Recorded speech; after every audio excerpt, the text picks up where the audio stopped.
What's good? It's Wood. So there's been a lot of, we'll put it nice and say questionable judging in a lot of key boxing fights, championship and non-championship fights. And this is nothing new to boxing. I mean, that's one of the things that has kind of become the reputation of boxing is questionable judging. Some people will automatically cry conspiracy, lean fix, and so forth, but we'll stick with questionable judging. Some of the more recent fights that come to mind are both of the Charlo fights, Jermall and Jermell, that took place a couple weekends ago against Matt Korobov and Tony Harrison. 3 Deontay Wilder fights, the latest versus Tyson Fury, and even before that against Luis Ortiz and against Gerald Washington. Now, Wilder won those other 2 fights by knockout, so that leaves all doubt in terms of who's supposed to win the fight, but you can still look at the scorecards and see how the judges had it up until that point, and those scorecards were kind of ridiculous. Wilder was not winning those fights, especially not the Gerald Washington fight before knocking him out. Other fights include Alexander Usyk against Tony Bellew, where Usyk did end up knocking Bellew out, but they had Bellew winning convincingly on the scorecards, which just wasn't the case either. Adrian Broner being gifted with a draw versus Jesse Vargas. I thought he clearly lost that fight. And then most notably, the 2 Triple G Gennady Golovkin versus Saul Canelo Alvarez fights. Both questionable decisions. So how do you fix this? Well, you have 3 judges that are sitting ringside just outside of the ring, and the ring is kind of up here, and they sort of look like their heads are just peeking above the actual canvas.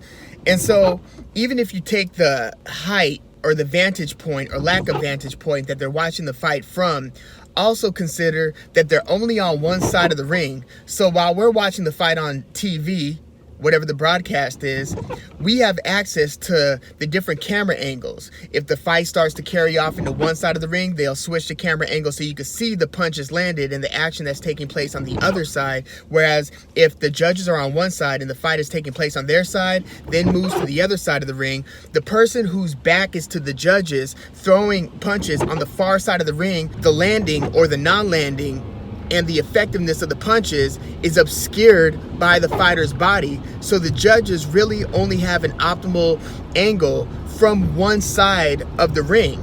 Everything else, you're getting shaded in some way or obscured by the position of the fighters. So what should we propose? How do you fix it? Do you need more judges per fight?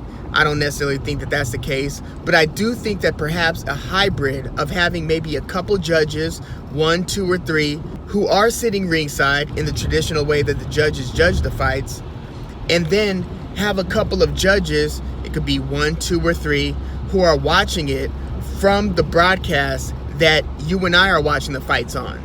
At least then they can have optimal angles in more different positions in the ring so they could see what's actually landing and what's not landing. No, they don't have the I'm sitting right next to the action type of experience, but they have a different experience, and in some ways it's advantageous to the people who are actually sitting ringside. So you do want to keep the amount of judges at an odd number. So maybe you have 2 who are watching from the broadcast and then 3 who are sitting ringside, or vice versa. But then you would have 5 judges. Or you could have 1 person who's sitting ringside and 2 people watching the broadcast, or 1 person watching the broadcast and then 2 judges sitting ringside, keeping the judge total at an odd number so you can have a winner in most cases. But I would hope that you could agree that the status quo just isn't cutting it. I've seen too many cases where fighters are either gifted victories that they didn't really earn, or fighters being robbed of victories and denied opportunities because of those undeserved losses. You just see way more of that than you would like to. So I feel like something like what I'm proposing could remedy that. But let me know your thoughts. Let me know if you have any better suggestions. And if my suggestion isn't a good suggestion, please let me know why in the comment section. Please like and subscribe if you're digging the videos. Until next time, I'm Wood. Thanks for tuning in.